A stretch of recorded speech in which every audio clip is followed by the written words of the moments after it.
2006లో మొదటిసారి జెడ్పీటీసీగా గెలిచిన ముఖ్యమంత్రి రేవంత్ అన్న రాజకీయంలో 20 ఏళ్లు పూర్తి చేసుకున్నాడోలా. ఇండిపెండెంట్ గా జెడ్పీటీసీగా గెలిచింది మొదలు ముఖ్యమంత్రి అయ్యేదాకా ఎన్నడూ కూడా అధికార పార్టీలో లేడు. ఎమ్మెల్సీగా పనిచేసిండు, ఎమ్మెల్యేగా పనిచేసిండు, ఎంపీగా కూడా పనిచేసిండు. ఆఖరికి ఇప్పుడు తెలంగాణ రాష్ట్రానికి ముఖ్యమంత్రిగా కూడా పనిచేస్తున్నాడోలా. ఇక రేవంత్ అన్న ఈ స్థాయికి రావడానికి కారణమైన మిర్జిల్ ప్రజలకు కృతజ్ఞత వందన సభ పెట్టి వరాలు కురిపించిండు రేవంత్ అన్న. మరి రేవంత్ అన్న రాజకీయ ప్రయాణం ఎట్లా నడిచింది, అక్కడోళ్ళకి ఇచ్చిన వరాలేందో పురాగా చూద్దాం పాండ్రి. నాడు మిర్జిల్లా రేవంత్ రెడ్డిగా మొదలై నేడు మీ అందరి గుండెల్లో రేవంత్ అన్నగా నిలిచే వరకు సాగిన ఈ అద్భుత ప్రయాణం నా జీవితంలో ప్రత్యేక అధ్యాయం అని ఇలా పొద్దటిలే సోషల్ మీడియాలో పోస్ట్ చేసిండు సీఎం రేవంత్ రెడ్డి సారు. ఇవాళ నాగర్ కర్నూలు జిల్లా ఊరుకొండ మండలం ఊరుకొండపేట ఆంజనేయ స్వామి గుడికి పోయి ప్రత్యేక పూజలు చేసి గుడి అభివృద్ధి పనులకు శంకుస్థాపన చేసి ఆనాటి అనుచరులను ఆత్మీయంగా పలకరించిండు. అటెంక ఆడికెంచి మిర్జిల్ మండలం వెల్జాల ఎక్స్ రోడ్ కాడ పెట్టిన డాక్టర్ బిఆర్ అంబేద్కర్, గోపాల్ రెడ్డి విగ్రహాలను ఆవిష్కరించిండు. అటెంక ఆడికెంచి మిర్చిల్ పెట్టిన కృతజ్ఞత సభ కాడికి పోయిండు. ఇక ఆ సభల రేవంత్ రెడ్డి మిర్జిల్ జెడ్పీటీసీ గెలిచిన కాడ నుంచి అటెంక ఎమ్మెల్సీగా, 2 మాటల కొడంగల్ ఎమ్మెల్యేగా, ఒకపారి మల్కాజ్గిరి ఎంపీగా, పిసిసి అధ్యక్షునిగా, ఇప్పుడు ముఖ్యమంత్రిగా రేవంత్ రెడ్డి రాజకీయ ప్రయాణం అంతా ఎట్లా నడిచిందో వీడియో వేసి చూపెట్టిరు అక్కడి ప్రజలకు. ఇక అటెంక ఆ సభలో రేవంత్ అన్న మాట్లాడుకుంటా, ఆ రోజు జెడ్పీటీసీగా నా గెలుపు కాదు, అది మిర్జిల్ ప్రజల గెలుపు. ఈ మిర్జిల్ ప్రజలకు ఏమిచ్చినా చివరికి నా ప్రాణం ఇచ్చినా తక్కువనే అని చెప్పుకొచ్చిండు. మిర్జిల్ మండలం ఈ జిల్లాకే ఆదర్శంగా నిలవాలనేది మా కోరిక. అందుకే మిర్జిల్ మండలాన్ని దత్తత తీసుకొని అభివృద్ధి చేయాలని బట్టి సార్కు చెప్పిండు. అట్లనే మిర్జిల్ రేవంత్ రెడ్డి మీద జెడ్పీటీసీ అభ్యర్థిగా పోటీ చేసి ఓడిపోయిన రబ్బానికి ఇప్పుడు మంచి బాధ్యత ఇవ్వాలని చిన్న సీఎం బట్టి సార్కు చెప్పిండు. ఇక 10 ఏళ్ల బీఆర్ఎస్ పార్టీ పాలన గురించి గిట్లా మాట్లాడుకొచ్చిండు. 10 ఏళ్లలో ఆయన చేసింది ఇసుక దోపిడీకి అడ్డం పడ్డ నేరెళ్ల దళితులను లారీలెక్కి తొక్కిచ్చిండు. పండించిన పంటకు గిట్టుబాటు ధర అడిగితే ఖమ్మం జిల్లాలో గిరిజనులకు బేడీలేసి జైళ్లకు తీసుకెళ్ళాడు. ప్రశ్నాపత్రాలు ప్రభుత్వ ఉద్యోగాల కోసమే ఉద్యమం జరిగితే గ్రూప్ 1 పబ్లిక్ సర్వీస్ కమిషన్ లక్షలాది రూపాయలతోని 100 కోట్లు కొల్లగొట్టి ప్రశ్నాపత్రాలు పల్లి బఠానీలలాగా అమ్ముకున్నారు. ఇండ్లు ఇయ్యలే, పెన్షన్ ఇయ్యలే, నిధులు ఇయ్యలే, నీళ్లు ఇయ్యలే, నిరుద్యోగ యువకులకు ఉద్యోగాలు ఇవ్వలే. అల్లుని మంత్రిని చేసిండు, కొడుకును మంత్రిని చేసిండు, బిడ్డను ఎంపీని చేసిండు, వాళ్ళ చుట్టాలకు పదవులు ఇచ్చుకున్నాడు. రాసుకోవడానికి పేపర్ ఇచ్చిండు, చూపించడానికి టీవీ ఇచ్చిండు, వినడానికి భజన పరులను ఇచ్చిండని ఎడ్డి ఇచ్చిండు. 10 ఏళ్లలో 8,21,000 కోట్ల అప్పులు చేసిన కేసీఆర్ ప్రజలకు ఏం చేసిండు? ఎవరికైనా డబుల్ బెడ్రూమ్లు ఇచ్చిండా? ఇంటికి ఒక ఉద్యోగం ఇస్తామని చెప్పి ఇచ్చిండా? దళితులకు 3 ఎకరాలు ఇచ్చిండా? 1 ఎకరాలకు నీళ్లు ఇచ్చిండా అని ప్రశ్నించిండు. ఇక ఇవాళ కూడా మల్లోపారి 2034 దాకా ప్రజాప్రభుత్వమే ప్రజాపాలన చేస్తామని చెప్పిండు రేవంత్ అన్న. ఇక సీఎం మాటల మీద కారు పార్టీ లీడర్లు ఏం మాట్లాడతారో చూడాలిగా.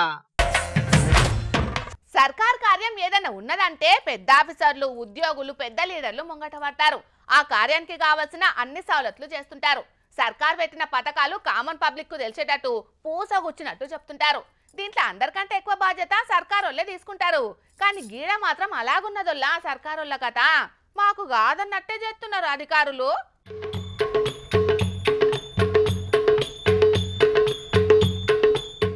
చెప్పేది మాకు కాదు, గోడ కన్నట్టే ఉన్నారు కదా బాధ్యత గల సర్కార్ ఆఫీసర్లు. సిద్దిపేట జిల్లా కలెక్టర్ కార్యాలయంలో ప్రజాప్రభుత్వం రివ్యూ మీటింగ్ పెడితే సర్కార్ ఆఫీసర్లు యువల పనిలో వాళ్ళు నిమగ్నం అయ్యిండ్రు. మీటింగు మాకు కాదన్నట్టే ఫోన్లు ఒత్తుకుంటా కూసున్నారు. జిల్లా ఇన్ఛార్జి మంత్రి గడ్డం వివేక్ సారు, మాజీ మంత్రి కం ప్రస్తుత MLA Harish Rao sir, MP Raghunandan Rao sir ఒకతానగూడి meeting పెడితే మాకెందుకన్నట్టే యువల ఫోన్ల వాళ్ళు మునిగిపోయిండ్రు చాలా మంది సర్కార్ ఆఫీసర్లు. యూట్యూబ్ లో, పోర్టల్, సోషల్ మీడియాల రీళ్లు చూసుకుంటా సర్కార్లు ఉన్నోళ్ళు చెప్పేది మాకు కాదన్నట్టే కటింగ్ ఇచ్చిండ్రు. జిల్లా అభివృద్ధి మీద, పబ్లిక్ పడుతున్న తిప్పల మీద ఎమ్మెల్యే, ఎంపీ, జిల్లా మంత్రి సిద్దిపేట జిల్లా కలెక్టరేట్ల మీటింగ్ పెడితే ఇప్పటిదాకా సెల్ ఫోన్ ను ఎన్నడూ చూడనట్టు కామన్ పబ్లిక్ తిప్పలు మాకు వట్టాయి అన్నట్టే రీళ్ల వీడియోలు చూసుకుంటే టైం పాస్ చేసిండ్రు.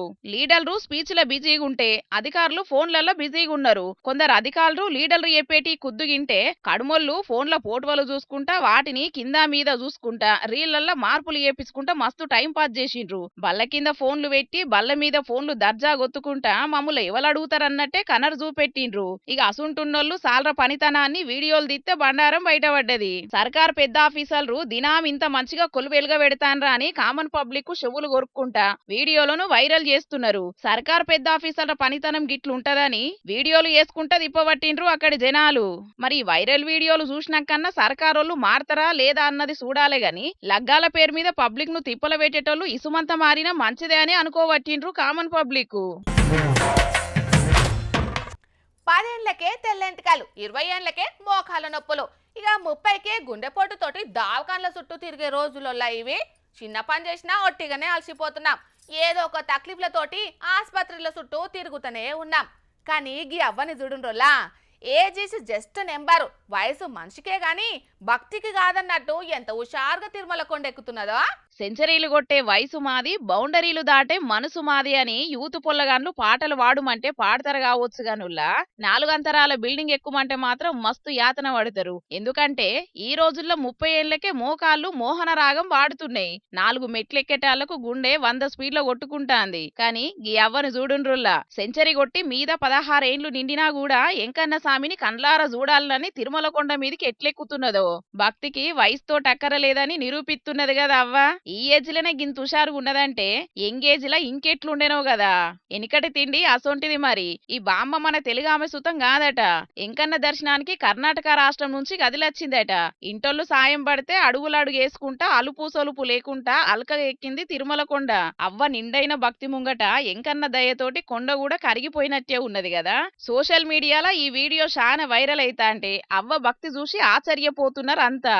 బామ్మ నువ్వు గ్రేట్ అనుకుంటా కామెంట్లు సుతం పెడుతున్నారు. ఇది మానవ ప్రయత్నమే కాదు, భగవంతుని అపారమైన అనుగ్రహమని కామెంట్ల వర్షం కురిపిస్తున్నారు.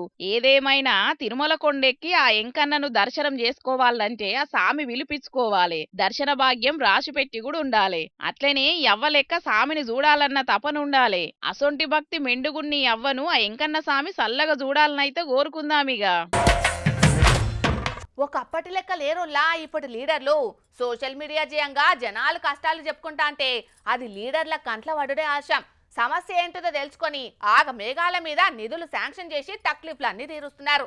ఇగో ఈడ కొందరు బడి పిల్లలు మాకు బడికి పోయేటందుకు తొవ్వ కావాలే సారు అని లీడర్లను అడుగుడే ఆశం.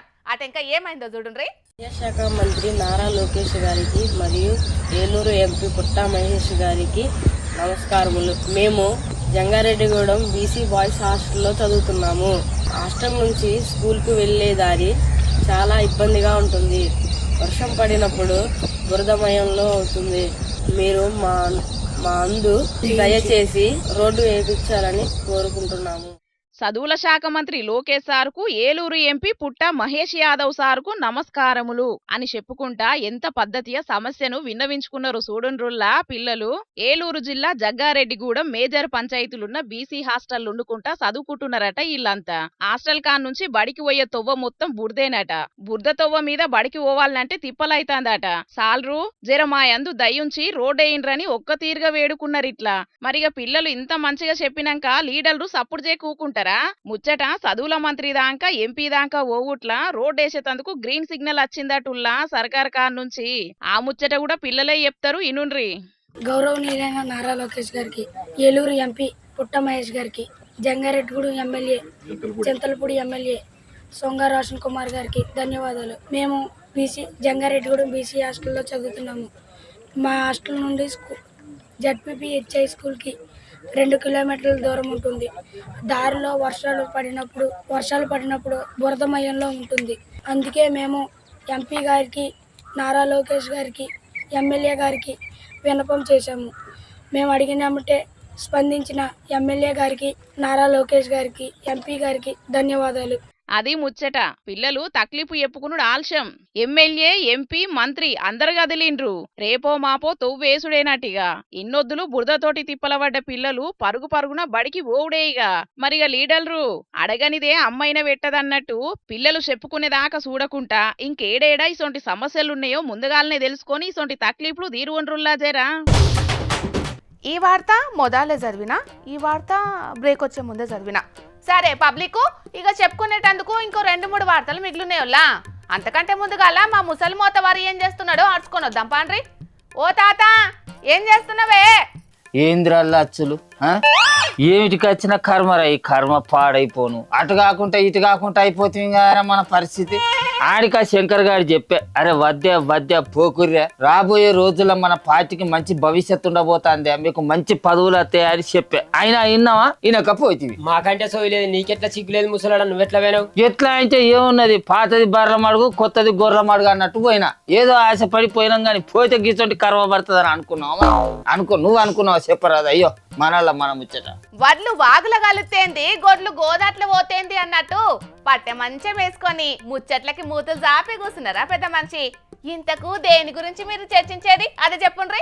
ఓ తాత మేము మనవాళ్ళు పెడతాను ఏందో అడుగు. ఓ కొడుక, ఈ పోరాడు కెమెరా ఈయన పెట్టినట్టున్నాడు కదా, ఇట్లా మన ఎత్తుంది ఏదైతే కథ ఉంది కథ అన్నట్టు. ఇది ఏమైనా వార్తలని నన్ను సాగొడతా అంటది రా దీన్ని ఇట్లా మన. అయితే కానీ మీరు ఎవ్వలేం సపోర్ట్ చేయరు, ఏ జోలు తీయకూడదు, సపోర్ట్ చేయకూడదు. నేను దాన్ని ఎప్పుడు తీరుగా మత్తరించి అలగొడతా. నువ్వు మద్దరిచుడు ఏంది కనుక మన పార్టీ ముచ్చట ఏందో అడుగు, మా అన్ని తెలుస్తాయి కదా. చెప్ అవుబే, నేను మాట్లాడుతున్నా నువ్వు రాదు, దానికేం వెళ్తే తోకమాట దాన్ని అడుగు అని అంటాను కదా. బుజ్జి, ఇలా నేను బాపమ్మ జరంత గిలగిల అనుకున్నాం. మా ఇద్దరు నడుము ఒక చిన్న పంచాయతీ అయింది. నా మనసు కూడా మంచిగా లేదు. ఇక నేను వార్త తీసుకొచ్చేటట్టు లేను. నువ్వే ఏదన్నా ఒక వార్త చదువుకొని ఇక ఇవాళ నన్ను ఒక్క రోజు ఇడిచిపెట్టు ప్లీజ్. పిల్ల ఆ కెమెరా తీసేయరా. చూసిరా, దాన్ని గట్టిగానే బెదిరిస్తా, దెబ్బగా దడుచుకొని పోయింది. పొలగాడు ఇంకా కెమెరా తీయలేదు పెద్ద మనిషి. ఇప్పటిదాకా నువ్వు మాట్లాడిన మాటలన్నీ విన్నా. అది నిజంగానే విన్నది అంటావారా? విన్నట్టే ఉన్నది. మరి అప్పటికాంచా వీక్తారా? మరి అది వింటానని చెప్పరా మీరు? నాకు అల్కలక్క పాడుకోవాలరా? నేను చెప్తేనే మనిషి నువ్వు. సరే గాని ఇంతకు మీ చర్చ దేని గురించో అది చెప్పుండ్రి, నేనేం అన్నాను గాని. అరే మొన్న మన కల్వకుంట్ల కవితక్క అనొచ్చునారా? అది వాళ్ళ అవ్వగారి ఇంటి పేరు కదా, వాళ్ళ అత్తగారి ఇంటి దేవునిపల్లి కవితక్క అని అందాం. అట్లా అందావా మరి ఇట్లా అందావా? ఆయన దేవునిపల్లి కవితక్క అంటే ఎవరికి తెలుస్తుంది? కల్వకుంట్ల కవితక్క అని అందాం. ఎవలే అనుకుంటే మనకేంది? సరే నువ్వు ఎట్లనన్నా విలువ గాని ఇంతకు ముచ్చటేందో జల్దిన చెప్పయ్యా. ఇక మా కవితక్క పెట్టిన కొత్త పార్టీలా నేను వీళ్ళిద్దరు ముగ్గురం ఆకం షరీకైనా. ఇక నేనేమో మా కవితక్క పెట్టిన టీఆర్ఎస్ పార్టీలో మండల పార్టీ అధ్యక్షుడు ఆయన. ఇక వీడేమో ఉపాధ్యక్షుడు అయ్యాడు. నమస్తే పెట్టారా పడుకో. ఇక వీడేమో ఆ టీఆర్ఎస్ పార్టీకి సెక్రటరీ అయిండు అన్నట్టు. నమస్తే పెట్టు లేక గిత్తరా నువ్వు లీడర్ అయిన వారు. సరే మంచిగానే ఉన్నది. అయితే ఇప్పుడు ఏమైంది మరి? ఏమైంది అని అంటే ఏంది తల్లి, ఆ టీఆర్ఎస్ పార్టీ ఉండదట కదా, దాన్ని పీకి పారేయాలని ఎలస్కెళ్ళ సంగపులు మా కవితక్కని పిలుచుకొని చెప్పిర్రట కదా. ఊరికెరన్నా పోతుంది కదరా పార్టీలకు, కర్వ పాడైపోను. నీ అవ్వ బర్రంటే బరకమ్మ అనే బ్యాచ్ ముగ్గురు మంచిగానే ఉన్నారు. ఎలక్షన్ల సంఘము కవితక్క పెట్టిన కొత్త పార్టీని తీసేయమనలేదే.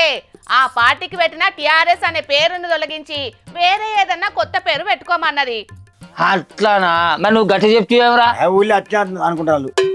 ఆయన టీఆర్ఎస్ అనే పేరు తీసేసినాక ఆ పార్టీకి ఏమందం ఉంటది? అవ్వగారి అధిష్టానానికి బీటలు వారిచ్చేది. అందుకే మన అక్క కొత్త పార్టీ పెట్టి ఆ పార్టీకి టీఆర్ఎస్ అనే పేరు పెట్టా. ఇక టీఆర్ఎస్ పేరు అద్దు ఆ పార్టీకి ఎలాంటి, ఆ పార్టీ కూడా ఎందుకురా, దాన్ని కూడా బీక్ పారేసులే ఉత్తమం. ఆ పేరు తీసేసినాక ఏమన్నా అందం ఉంటుందా? ఇదివే ఉండదు ఆ పార్టీకి. పోసిని అన్నాలం పాడుగాను గట్లాంటివేందే ఒకటే పారి. పార్టీ పేరు మార్చుకోవాలనంటే పార్టీనే తీసేయాల్సిన అవసరం ఏమొచ్చింది చెప్పు? అసలు మా కవితక్కకు పార్టీ పెట్టాల్సిన అవసరం ఏమొచ్చింది? ఆ ముచ్చట తెలుసా నీకు? ఆమె పార్టీ పెట్టాలనుకొని పెట్టలే, కొంతమంది పెట్టుమని ప్రోత్సహించడం వలన ఆమె కొత్త పార్టీ పెట్టాల్సి వచ్చింది. అంతే తప్ప కానీ పార్టీ పెట్టినారా? ఒకవేళ కనుక ఆమె పార్టీ పెట్టాలని అనుకుంటే, పెట్టాల్సిన అవసరం ఆమెకు వచ్చేది ఉంటే వాళ్ళ అయ్యా 10 ఏళ్ళు అధికారంలో ఉన్నప్పుడే అప్పుడే పెట్టాల్సిందే. ఆయన అదో పెద్ద ముచ్చట, నీకు చెప్పితే అర్థం కాదు. నీది చిన్న మీద నీకేం అర్థం అవుతుంది? నీ వార్తలు నువ్వు చదువుకో. ఇక ఒక రకంగా చెప్పాలంటే నువ్వు చెప్పేది కూడా నిజమే అనిపిస్తున్నదే తాత.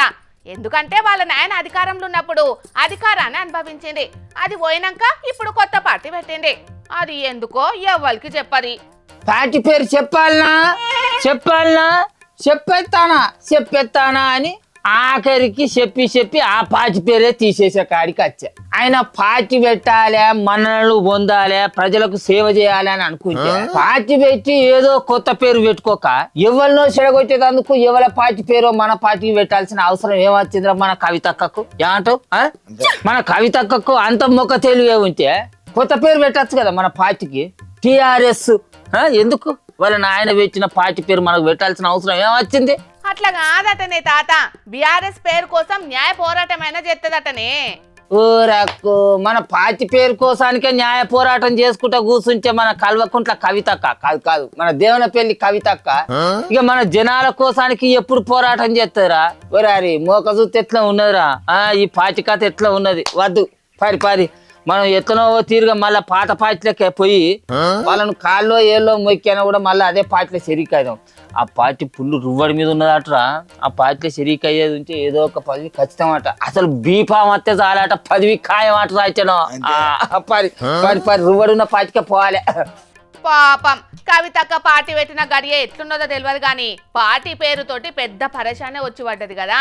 పార్టీ పెడుతున్నప్పుడు ఒక పేరు ప్రకటించింది, ఎన్నికల సంఘానికి ఆ పేరు తప్ప వేరే 5 పేర్లు పంపించింది. ఇక దాంట్లో ఎన్నికల సంఘము తెలంగాణ రక్షణ సేనకు ఓకే చెప్పింది. కాకుంటే ఆ పేరు మీద అభ్యంతరాలు చానే వచ్చేటాలకు ఇప్పుడు ఆ పేరు కుదరది, వేరే పేరు పెట్టుకోవాలని అంటున్నది. ఇక ఇటు టీఆర్ఎస్ పార్టీ లీడర్లేమో అవసరమైతే పేరు కోసం న్యాయ పోరాటమైనా చేస్తామని అంటున్నారు. చూడాలి మరి ఆఖరుకు ఆ పేరు పంచాయతీ ఏం దాకా పోతుందనేది. పేద పిల్లలకు పానంల తాకతుండాలని బళ్ళు గురుకులాలల్లా బలంగల్ల తిండి పెట్టే ఉపాయం చేస్తున్నది సర్కారు. పిల్లగాన్లు బలంగల్ల తిండి తినాలని గురుకులాలల్లా వారమంతా బలంగల్ల తిండి పెడుతున్నది. రోజుకో వెరైటీ పెట్టుకుంటా ఒక పారి తిన్నది మళ్ళో తాప తినకుంటా కడుపు నిండా పెట్టాలని ఆలోచన చేస్తున్నది. కానీ ఆడాడ సర్కారు చెప్పిన మెను అమలుగాక పిల్లగాన్లు గోస పడాల్సి వస్తున్నదోలా. అట్లా గీడ చూడుండ్రి పిల్లగాన్లు ఏం తినాల్సి వస్తున్నదో. అయ్యో పాపం, గొడ్డు కారమే దిక్కైంది కదా పిల్లగాన్లకు. ఎంతమంది అంటే అంతమందికి సరిపోను బలంగల్ల తిండి పెట్టాలి. కానీ మంచిర్యాల జిల్లా చెన్నూరు కాడున్న మైనార్టీ గురుకులంలా మాత్రం అట్లా లేదోల్లా. ముందొచ్చినోళ్ళకే బలంగల్ల తిండి అన్నట్టే తయారైంది ఇక్కడ తిండి పెడుతున్నోళ్ళ కథ. చూసిర్రా, గీ పిల్లగాన్లందరూ తినకముందే గిన్నెలు ఖాళీ అయినాయట. మరి ఈడ ఎంతమంది కొండిన్రో తెలియదు గాని చాలా మంది పిల్లగాన్లు తినకముందే పప్పు సాంబారు గిన్నె ఖాళీ అయ్యేటాలకు గొడ్డు కారమే దిక్కైంది. నాల్కే మండుతున్నా మిరం పోసుకొనే కడుపు నింపుకోవాల్సి వచ్చింది. ఏదో ఒక్కనాడంటే ఏదో అనుకోవచ్చు, కానీ దినాం ఇట్లనే అవుతున్నదట. మిరం తిననోళ్ళు ఒక్క పొద్దు ఉండాల్సి వస్తున్నదట. ఇట్లా సాలీసాలని బలం లేని తిండితోనే కడుపు నింపుకోవాల్సి వస్తున్నదని అంటున్నారు. ఇక ముచ్చటను వీడియో తీసి ఇంటర్నెట్ ఎడవంగల్నే పొట్టు వైరల్ అవుతున్నది. మంత్రి వివేక్ సార్ ఇలాకాలనే ఇట్లుంటే కడమ పిల్లగాన్ల పరిస్థితి ఏందని ముక్కున ఏలేసుకుంటున్నారు అక్కడి జనాలు. వివేక్ సారు, మీ నియోజకవర్గంలోనే ఇట్లున్నదంటే నవ్వేటోళ్ల ముంగట బోర్ల పడ్డట్టయితది. కాబట్టి సాలిసాలని తిండి పెడుతున్న కాంట్రాక్టర్ల మీద ఓ నజర్ అయ్యిండ్రి. పిల్లగాన్ల కడుపులు మాడుస్తున్నోళ్లకు బిల్లులాపి గొడ్డు కారం తినేటట్టు చేయండ్రని అనుకోబట్టిండ్రు అక్కడి జనాలు. ఆహా సర్కారు బడులు, ఓహో సర్కారు బడులని ఓ దిక్కు సర్కారు బడులల్లా అన్ని సవలతులు చక్కగా అవుతున్నాయని ఒగుడుతాంటే వామ్మో ఇవేం సర్కారు బడులు, వాయ్యో వీలేం సార్లని తిట్టుకునే తీర్లా ముచ్చట్లు జరుగుతున్నాయోల్లా. ఇంకో పక్క కోమరంభీం ఆసిఫాబాద్ జిల్లా వాంకిడి మండలంలో ఉన్న రింగారెడ్డి సర్కారు బడి సార్లు చేస్తున్న ఉద్దార్కం ఎట్లున్నదో తెలిస్తే ముక్కున ఏలేసుకుంటారు. శకునం చెప్పే బల్లి కుడిదిల పడ్డదన్నట్టు పిల్లలను బడివాట పట్టించి చదువులు చెప్పాల్సిన సాలరీ బడికి ఎగనామం పెట్టిండ్రుల్లగీడ. కొమరంభీం ఆసిఫాబాద్ జిల్లా వాంకిడి మండలంలో ఉన్న రింగరైటూరు సర్కారు బడి సాలర పనితనం గీది. సాలరు రాక బడికి తాళమేసుంటే బడికొచ్చిన పిల్లలు బడికాడున్న వాగుల ఆటలాడుకుంటా కనబడ్డరు. ఇట్లా ఎట్లున్నది చూడుండ్రుల్లా కథ. ఓ పక్క ఆడాడ ప్రైవేటు బడులను కాదనుకోని అయ్యవలు పిల్లలను సర్కారు బడుకు దోలుతుంటే ఈయన్నేమో అటు ప్రైవేటు బడి లేక ఇటు ఉన్న సర్కారు బడిలా సాలర పనితనం మంచిగా లేక ఆగమైతున్నారు కదా పాపం ఈ పిల్లలు. బడులు షాలై నిలగూడ కాలేదు, ఇంతల్నే పొల్లగాన్ల కంటే ఎక్కువ మాటి మాటికి డుమా కొడుతున్నారట సాలరు. మరి వాళ్ళు బడిడిచిపెట్టి ఏ గుడ్డి గుర్రం పండ్లు దోమేతందుకు పోతున్నారో ఏ పండ్ల రంగని పెళ్లికి పోతున్నారో గానుల్లా జీతాలు తీసుకుంటా గింత ఇంగిత జ్ఞానం లేకుండా చేస్తున్నారు. అధికారులు పట్టించుకోకనే ఇట్లా తయారైనరని ఊరోళ్ళు మస్తు కోపానికి వస్తున్నారు. ఇక ఇదే ముచ్చట మీద అధికారులను మందలిస్తే బడిసారు మీద మొన్నట్లనే మెమోలు జారీ చేసినామని చెప్పిండ్రట. మరి ఈ బడిసాలర మీద ఏం చర్యలు తీసుకుంటారో మల్లో తాపు ఇసొంటి జరగకుండా ఏం చేస్తారో చూడాలే అధికారులు గాని సర్కారు ఇచ్చే జీతం కావాలే గాని సర్కారు కొలువు యేసుడు మాత్రం అద్దా అనుల్ల వీళ్లకు మళ్ళా చెప్పుకునుడైతే సర్కారు ఉద్యోగం చేస్తున్నామని మస్తు గొప్పలు చెప్పుకుంటారు పనికాడ మాత్రం ఇగో ఇది కథ ఏం సాలరో ఏమో పోన్రి. ఈ వానలు చల్లగుండా అయితే అతివృష్టిని లేకుంటే అనావృష్టిని చూపెడుతున్నాయి జనాలకు. వానలు పట్నాలల్లా దంచుడు దంచి మునిగేటట్టు కొడతాంటే నేను రానుగా పల్లెటూర్లకి అన్నట్టే పల్లెల మీద పగబడుతున్నాయి. అడ్డగోలు వానలు చేయంగా వరదలొచ్చి పట్నం జనాలు గోసలు పడతాంటే ఇంకో దిక్కు మొలకల్ని బతికించుకునేటందుకు అది గోస పడుతున్నారోల్లా అన్నదాతలు. చూడుండ్రి పంటను కాపాడుకునేటందుకు రైతన్న గోసలు ఎట్లున్నాయో. పత్తి పంటకు 6 తడి నీళ్లున్నా సరిపోతది, కానీ నెల ఎన్కకు అయినా సుక్కసిన్కు వడకపోయేటాలకు పంటను కన్న బిడ్డోలోలే కాపాడుకునేటందుకు ముంగటపడ్డారు రైతన్నలు. 2 రోజులకో పారి చిన్న వాన పడ్డా పంట నిలబడతది. రైతన్నకు ఏమన్నా ఆశుంటది, కానీ ముందు మురిపిచ్చి ఆశ పెట్టి వానమ్మ నెల రోజుల సంధి కనబడకుండా పోయేటాలకు ఆపతిలున్న పత్తి మొలకలను నీళ్లు పోసి బతికించుకునే ఉపాయం చేసిండ్రు వికారాబాద్ జిల్లా చెన్నారం కాడుండే రైతు అచ్చయ్య. డీసీఎంలా ట్యాంక్ నీళ్లను నింపుకొని ఇంటి లాదులతోటి కలిసి ఫీల్డ్ మీదికొచ్చిండ్రు. చిన్నపాటి పైపు పెట్టి చెల్కలకిర్చిండ్రు. బకెట్లలో నింపుకుంటా జగ్గుతోటి మొల్కకు నీళ్లు పోతున్నారు. కొసపానంతోనున్న మొలకలను నీళ్లు పోసి బతికించుకుంటున్నారు. మరి అటు దిక్కు బాయలుండయా అంటే ఉన్నది కావచ్చు గాని ఎకరాలకెకరాలు తడిపే తాకతుండకపోయిండొచ్చు. పాతాళంలున్న నీళ్లతోని మొలకలను బతికించుకునుడంటే చాలా కష్టమేనోలా. మరి ఇలా గోసలు వర్ణదేవుడు ఎప్పుడు తీరుస్తాడో గాని ఇసొంటి కష్టమైతే పగొళ్లకు సుతం రావద్దునొల్లా. అంతటా మంచి వానలు పడి పంటలు మంచిగా వండాలని రైతన్నలకు గోసలు తప్పాలని మనం గోరుకునుడు తప్ప ఏం చేసేది లేదు పోన్రి. ఇక తెచ్చిన వార్తలన్నీ అయిపోయినాయి. ఇవుల్లా ఈ ఆల్టీ జోర్దార్ వార్తలు. మళ్ళొచ్చే జోర్దార్లో మళ్ళా కలుద్దాం. అప్పటిదాకా చూస్తూనే ఉండుండ్రి హెచ్ఎం టీవీ. అట్లనే ఇంకిన్ని మంచి మంచి వార్తల కోసం హెచ్ఎం టీవీ యూట్యూబ్ ఛానల్ని సబ్స్క్రైబ్ చేసుకోండి. ఇజంటి ముచ్చట్లు ఆడ మస్తుగుంటాయి. అన్ని ముచ్చట్లు మీ దాకా చేరాలంటే తప్పకుండా గంట కొట్టుండ్రి, లైక్ చేయండి. ఈ ముచ్చటను మీ దోస్తులకి షేర్ చేయండి. ఏమంటున్నాం? సరే మరి, టాటా.